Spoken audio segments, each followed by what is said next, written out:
Olá, pessoal. Desejo que esteja tudo bem com você, que está aqui hoje para me acompanhar nessa aula sobre o Código de Ética do Profissional Psicólogo. Eu me chamo Denise Kurpel, sou psicóloga, mestra em educação e responsável pelo Concurseria Psi. E antes de iniciar aqui a nossa aula sobre o Código de Ética do Profissional Psicólogo, eu gostaria de conversar contigo alguns pontos que eu considero importantes antes da gente iniciar na parte do conteúdo propriamente dito. Antes de mais nada, é muito importante para mim que você entenda e saiba o conteúdo, não somente responder questões de prova. Talvez isso te cause algum estranhamento, considerando o que há hoje de disponível, principalmente nos cursos preparatórios para concursos públicos, onde o pessoal foca mais num conteúdo mais generalista, menos sistematizado, eu diria assim, para que a pessoa possa resolver tão somente questões de prova. No meu caso, me interessa muito mais que você aprenda o conteúdo, porque eu entendo que se você sabe o conteúdo em si, fica muito mais fácil você responder qualquer questão de prova em qualquer concurso público. Então, em alguns momentos, talvez pareça que você está perdendo tempo quando você foca mais na parte do conteúdo, principalmente se você iniciou agora nos estudos para concursos públicos. Mas eu te garanto que você vai ganhar tempo pensando lá na frente. Tá? Então é importante, dentro da metodologia que eu sistematizei com muito carinho, que você aprenda o conteúdo e eu vou te direcionando, né, nos próximos passos para que você consiga chegar lá na frente e resolver qualquer questão de concurso, de qualquer banca hoje, né, existente no mercado. Até porque quando você começa a fazer concurso público, não é necessariamente você que escolhe o concurso, né? Às vezes é o concurso que te escolhe. E, enfim, né, daqui a pouco a gente vai falar mais sobre isso, mas então o meu objetivo aqui hoje é trazer mais sobre esse conteúdo, então eu vou partir assim de um aspecto mais generalista, você vai ver, mas eu vou esmiuçar tanto com você que vai ficar mais tranquilo para você entender a lógica. O que eu quero te ensinar é a lógica para responder as questões de concurso. A gente vai ver questões de concurso mais lá na frente. Não significa que a gente não vai ver sobre elas aqui. Eu vou, inclusive, trazer para você alguns módulos de como você pode se utilizar de algumas manhas, assim, para resolver essas questões. Mas, antes de mais nada, eu preciso que você entenda a lógica. Então, vamos lá? Começando aqui, então, sobre códigos de ética. O que são e para que servem os códigos de ética? O que eu preciso que você entenda? O conceito de código de ética, né? Existem vários conceitos, se você pesquisar com relação a autores, principalmente os que falam sobre ética, sobre moral. Existem alguns filósofos contemporâneos mais famosos, digamos assim, né, que o pessoal conhece muito mais, como Leandro Carnal, como Mário Sérgio Cortella, que abordam essas questões relativas à ética nas relações cotidianas. Então, o que eu preciso que você entenda é que existem diversos conceitos, diversas ideias sobre ética. Então, vou trazer algumas delas aqui que explicam de uma forma mais generalista o que são os códigos de ética e para que eles servem. E a gente vai entrar na sequência na parte dos códigos de ética da psicologia, porque já existiram outros, né, antes do que está vigente, para a gente entender um pouco como eles são construídos, né, para que eles servem, qual a finalidade, afinal de contas. Então vamos lá. Códigos de ética são conjuntos de normas e princípios que orientam os comportamentos de pessoas ou grupos. Primeiro ponto.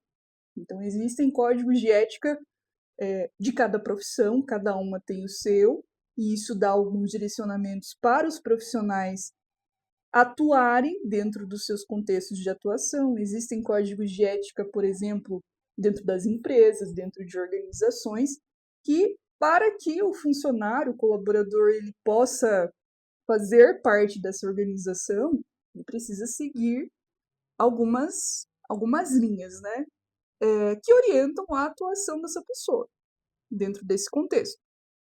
Outro ponto. Os códigos de ética promovem a integridade, a responsabilidade e o respeito mútuo. E aí, daqui a pouco a gente vai chegar num ponto que talvez você não tenha linkado até então, de onde surgem os códigos de ética, né? Como eles pautam as nossas relações sociais? Mantém padrões elevados de conduta. O que são padrões elevados de conduta? O que você espera de um profissional? Pensando na nossa categoria de profissão. O que se espera da atuação de um psicólogo? Não estou falando assim o que ele vai decidir nos pormenores, em cada situação específica, mas o que se espera de um bom psicólogo. É um bom psicólogo, para a gente pensar assim, é uma pessoa humana, empática, ela te acolhe, ela te respeita, ou ela não respeita, invalida o que você fala, não tem cuidado com o sigilo daquilo que você conversou com ela. Né? Então, para a gente pensar o que é o padrão elevado de conduta, por ser um conceito uma ideia mais ampla, né? Outro ponto, conjunto de normas que, por força de lei, determina princípios e deveres de um grupo profissional em relação às suas atribuições e responsabilidades. Conjunto de normas que, por força de lei. Por isso, e essa é uma informação que nos dá assim um parâmetro para a gente entender por que psicólogos que não seguem o que está disposto no Código de Ética do Profissional Psicólogo estão sujeitos às penalidades previstas no próprio Código. Então, existem deveres, existem princípios que orientam os profissionais dentro dessa categoria, dentro dessas formas de atuação, e se você foge disso que está estabelecido ali, você está sujeito a penalidades. Então, um código de ética também serve para isso. Orientam ações e posturas que devem ser seguidas em face dos diferentes públicos com os quais um profissional de determinada área interage. Isso porque você não vai atuar num contexto específico. Não tem como a gente dimensionar a psicologia, até porque a psicologia está em todos os lugares. Não tem como a gente dimensionar a nossa profissão dentro de determinadas áreas, assim, no mais, no mais específico, nos pormenores, porque são muitas as possibilidades. E como a nossa atuação envolve diretamente o contato com seres humanos, com culturas, com características, singularidades muito distintas, muito diversas, fica difícil você estabelecer um parâmetro para cada área de atuação. É claro que aí o nosso conselho, por exemplo, pauta outras orientações, outras formas de orientação, né?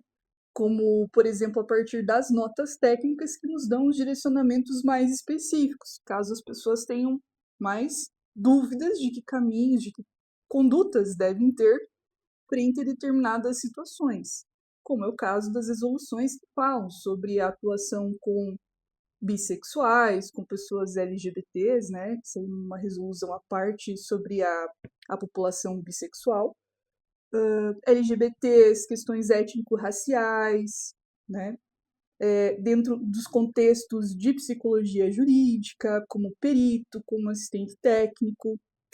Então, aí existem outras informações que são à parte. Mas essas informações que são produzidas como resoluções à parte, elas partem do código de ética.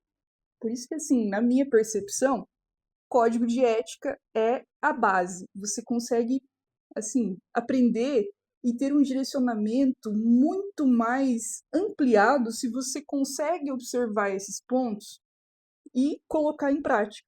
Mesmo que você não conheça todas as resoluções, todas as normas e as referências técnicas que são orientadas pelo conselho, se você se pauta e entende né, a essência do que se propõe o código de ética, você se vira, né, vamos dizer assim, com relação à profissão em diferentes contextos, porque a base da nossa atuação está ali, no código de ética. Outro ponto, promovem a adoção de posturas mais homogêneas, que reflitam posicionamentos condizentes com a profissão. Homogeneidade aqui no sentido de não é que todo mundo vai ser igual, né? Mas lembra a pergunta que eu fiz agora há pouco? O que se espera de um bom psicólogo? O que se espera de um psicólogo? Vamos tirar o bom da frase. Quais são as condutas, quais são os comportamentos, os posicionamentos ético, prático, teóricos que um psicólogo deve ter na sua atuação cotidiana? Vamos seguindo. Algumas outras observações importantes. Toda profissão define-se a partir de um corpo de práticas que busca atender demandas sociais. E aqui eu quero trazer uma informação muito importante para você. Como falei antes, é importante para mim que você entenda a lógica por detrás desses conteúdos, como eles se constituem, para que você leve não só para as provas, mas para a sua atuação também, né? Porque, afinal de contas, a prova de um concurso público é o primeiro passo que você dá. Mas depois, lá na frente, quando surgirem esses dilemas éticos, como você vai se posicionar? Que caminhos você pode seguir a partir dos desafios que surgirem, né? A informação que eu quero trazer aqui, que é uma informação assim muito importante, eu não sei se você já parou para pensar, né, ou percebeu que o nosso código, o nosso código de ética, ele é elaborado a partir da Constituição Federal de 88. Primeiro ponto. Constituição Federal de 88, a partir da promulgação ali, surgem necessidades específicas da categoria que entra em debate e aí elabora esse código de ética que está em vigência até o momento em que eu gravo essa aula, que é o Código de Ética de 2005, para orientar os psicólogos com relação a princípios e deveres que devem ser levados em consideração na prática profissional. Por isso, essa orientação aqui, de que a profissão se define a partir de demandas sociais. Né? A psicologia, por si só, ela tem um compromisso social muito importante, que a gente não deve desconsiderar nesse contexto. E é por isso que a gente precisa ter como parâmetro a Constituição Federal de 88. Aí vocês podem me dizer o seguinte, mas, poxa, a Constituição Federal de 88 tem quase 300 artigos, é um documento mais complexo, talvez tenha mais dificuldade para compreender esse documento. Se você não conseguir, em virtude de tempo, talvez, né, opte por não entrar em contato com a leitura da Constituição Federal de 88, eu digo uma coisa para você. Leia, se você ainda não leu, a Declaração Universal dos Direitos Humanos. Porque a Declaração Universal dos Direitos Humanos é a declaração que também baseou a construção da Constituição Federal de 88. Então, os princípios que tem ali na Constituição Federal de 88, eles devem ser seguidos. Quando a gente fala, por exemplo, da dignidade da pessoa humana, né? Que condutas um psicólogo deve ter para respeitar a dignidade da pessoa humana. É isso a gente pensar nos deveres, né? Nos princípios que orientam a profissão. Com relação às vedações, por si só, existem coisas que você não pode fazer, porque se você fizer, você vai oportunamente ferir algum princípio da dignidade humana, de algum grupo, de alguma pessoa, da instituição, independente do lugar que você atende. Entende? E é por isso que há esse respeito. Outra coisa, né? Talvez você nunca tenha entrado em contato com esse assunto e é importante que você saiba. Todas as normas, todas as normativas, as leis, os decretos que existem no nosso país, eles não podem estar acima ou ferir o que está disposto na Constituição Federal de 88. Então, toda a nossa prática, por isso que ela é pautada nesses princípios, né? Porque se você fere algo, você está sujeito a alguma penalidade, né? A responder por isso de alguma forma. Então, a autarquia do Conselho Federal de Psicologia existe justamente para fazer esse controle de como a gente atua, de como a gente pauta a nossa atuação no dia a dia. E aí as autarquias, como por exemplo o CFP, elas dispõem de outras formas de controle, como os conselhos regionais. A partir dos conselhos também existe esse controle. Mas seguindo aqui, outro ponto. Códigos de ética estabelecem padrões esperados quanto às práticas referendadas pela categoria social e pela categoria profissional e pela sociedade. E fomenta a autorreflexão exigida de cada indivíduo acerca de sua praxis, ou seja, da sua prática, de modo a responsabilizá-lo pessoal e coletivamente por ações e consequências no exercício profissional. Isso quer dizer o quê? Que códigos de ética eles não são fixos, imutáveis, eles foram construídos em determinados momentos da história, no caso do que está em vigência de 2005, a partir da Constituição Federal de 88, né? Naquele momento ali. E olha que demorou alguns anos, né? De 88 para 2005. Mas como a sociedade vai mudando, as pessoas vão mudando, as tecnologias, por exemplo, trazem outros dilemas, esses códigos eles tendem a se atualizar, porque a atuação vai mudando. A nossa atuação profissional ela acompanha muito os rumos da sociedade, de uma sociedade, né? É só você parar para pensar, por exemplo, em assuntos que hoje a gente debate com muito mais presença do que 10, 20 anos atrás, como a inteligência artificial, por exemplo, né, nos dias atuais. E eu estou falando isso em 2025. Mas daqui a pouco tem outras coisas, outros dilemas éticos que possivelmente vão nos atravessar de alguma forma. E a gente precisa olhar para esses contextos sociais, culturais, históricos, para ter direcionamentos dentro da nossa profissão, né? Então ele não é imutável, talvez ele mude em algum momento.